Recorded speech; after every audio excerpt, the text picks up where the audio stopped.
Banyak yang mendangkalkan makna syirik itu sekarang. Ada hal-hal yang sudah nyata-nyata syirik saja, itu ingin dianggap tidak sebagai sebuah kesyirikan.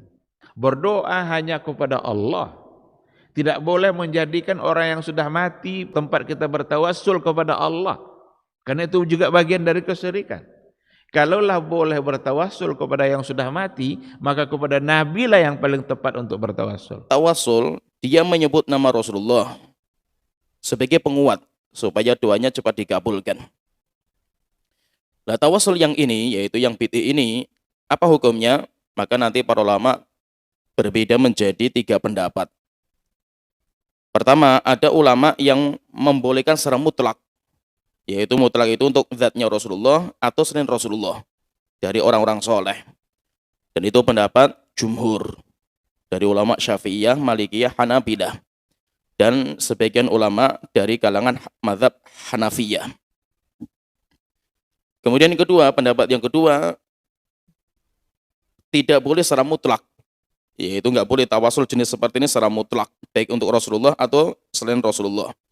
Dan itu pendapatnya Imam Abu Hanifah, dan ini yang dirujukkan sama Syekhul Islam Muhammad bin Abdul Wahhab, dan itu yang diikuti sama ulama-ulama mutakhirin, Syekh bin Baz, Syekh Utsaimin, Syekh Albani, Syekh Mukbil, dan guru saya juga, Syekh Abdul Hasan juga menguatkan pendapat ini.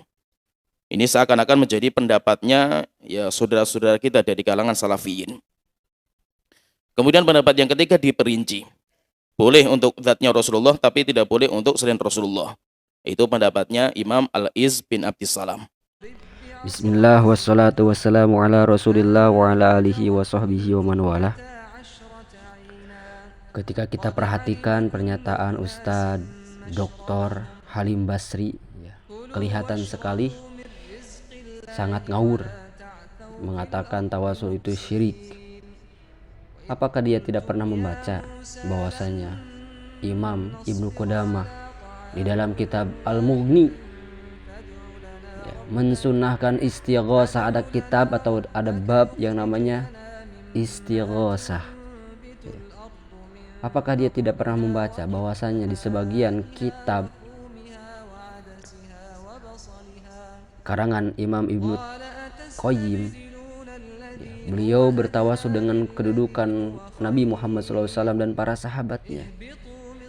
Mungkin tidak baca. Kenapa? Karena sudah dihapus oleh orang-orang Wahabi. Mungkin ini penyakitnya, karena sudah dihapus masalah-masalah tawasul, masalah tabarruk, masalah istighosah, atau diberikan ta'liq, komentar-komentar pedas terhadap para ulama yang mensunahkan, membolehkan tawasul, istighosah, tabarruk, sehingga mereka begitu pedenya mensyirikan orang-orang yang bertawasul.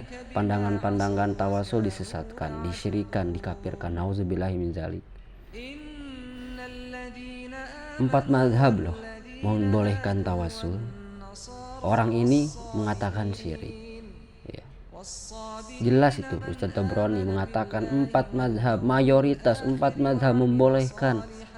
Hanya Ibnu Taimiyah yang mengutip pandangan Imam Abu Hanifah, itu pun dalilnya sangat lemah sekali, karena bukan dalil Al-Quran dan Sunnah. Larangan tawasul, haramnya tawasul sebagaimana anggapan orang-orang Salafi Wahabi, bukan Al-Quran surah Az-Zumar, Yunus surah Yunus ayat 18. Di situ bukan pengharaman tawasul. Imam Abu Hanifah itu mengharamkan tawasul menggunakan qiyas. Silahkan dibaca ya di website resmi Salafi Wahabi. Dan itu yang dikutip oleh Ibnu Taimiyah.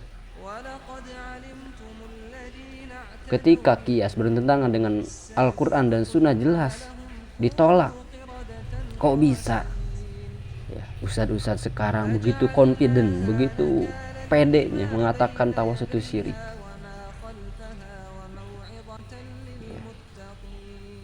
Kenapa? Karena ya sudah, mereka sudah terpengaruh, begitu bangganya mempromosikan akidah orang-orang Khawarij yang mengkafirkan, mensyirikkan amalan orang-orang kaum muslimin, jumhur ulama.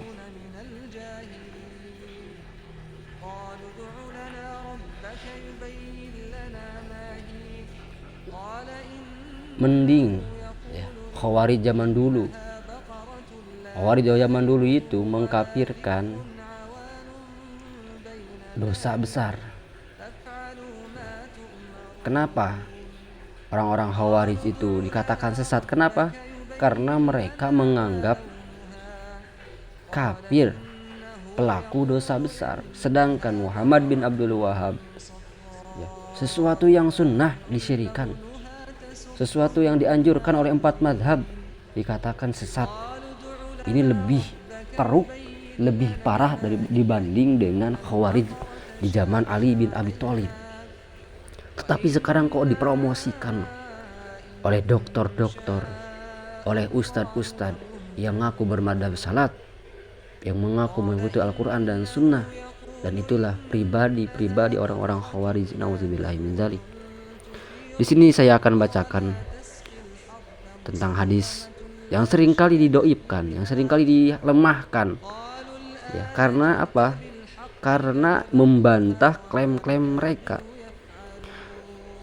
Di antara hadis-hadis yang sahih yang menyebutkan disyariatkannya tawasul secara eksplisit, secara sharih adalah hadis yang diriwayatkan oleh Tirmizi, Imam Nasa'i, Imam Baihaqi, dan Imam Tabrani dengan sanad yang sahih dari seorang sahabat yang terkenal yaitu Utsman bin Hanif radhiyallahu an. Dalam hadis tersebut dikisahkan suatu hari seorang laki-laki tunanetra mendatangi Nabi SAW lalu berkata, "Berdoalah kepada Allah agar dia menyembuhkan kebutaanku." Rasulullah SAW menjawab, "In syi'ta da'autu wa in syi'ta sabarta wa huwa khair." Laki-laki itu memilih didoakan seraya berkata kepada Rasulullah, "Doakanlah aku." Rasul pun menyuruhnya untuk berwudu. Setelah dia menyempurnakan wudunya, dia disuruh berdoa dengan doa ini, "Allahumma as'aluka wa atawajjahu ilaika binabiyyika Muhammad nabiyyir rahmah. Ya Muhammad, inni atawajjahu bika ila rabbi fi hajati lituqdo Allahumma syafi'hu fi." Itu jelas sekali tawasul dengan kedudukan Nabi. Laki-laki itu lantas pulang dalam keadaan mata yang normal. Dalam riwayat lain Ibnu Hanif mengungkapkan, "Demi Allah kami belum terpisah dan masih berbincang-bincang, tapi orang itu datang lagi kepada kami dan seakan-akan tidak pernah menderita kebutaan." Orang-orang Salafi Wahabi kemudian membantah, itu kan Nabi masih hidup.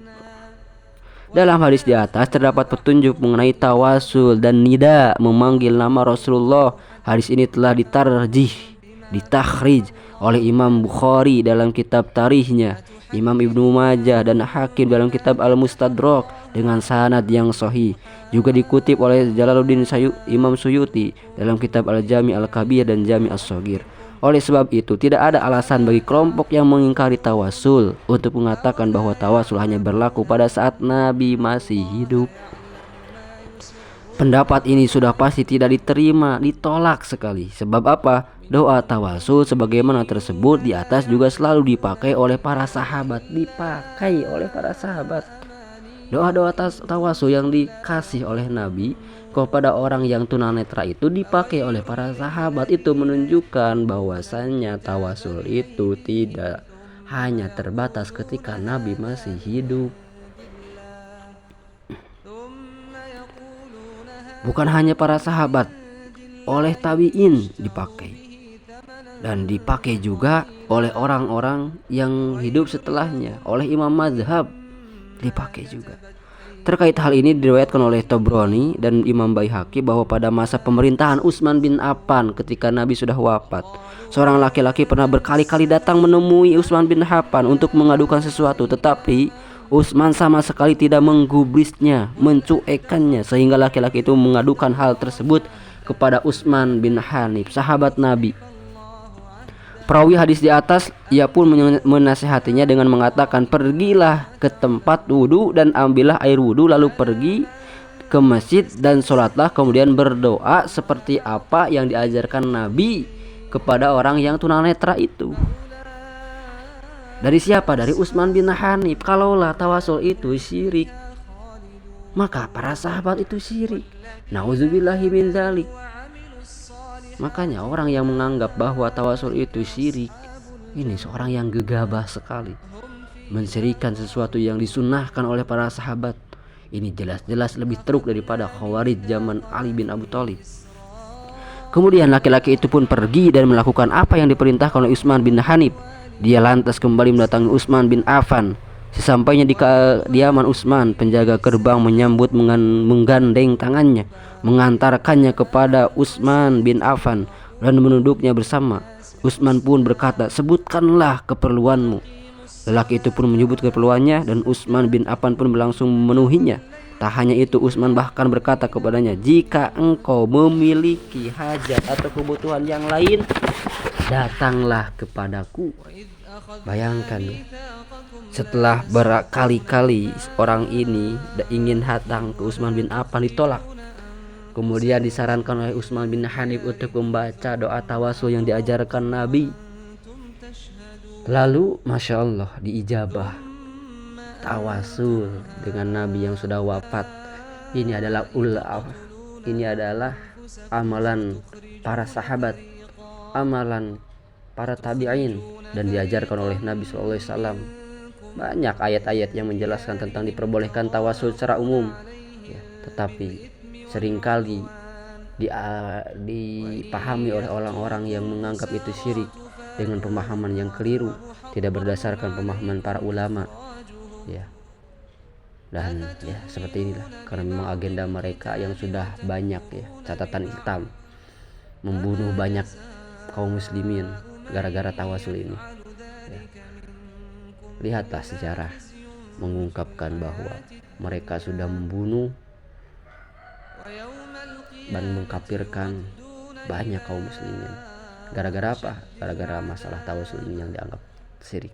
Nauzubillahi min dzalik.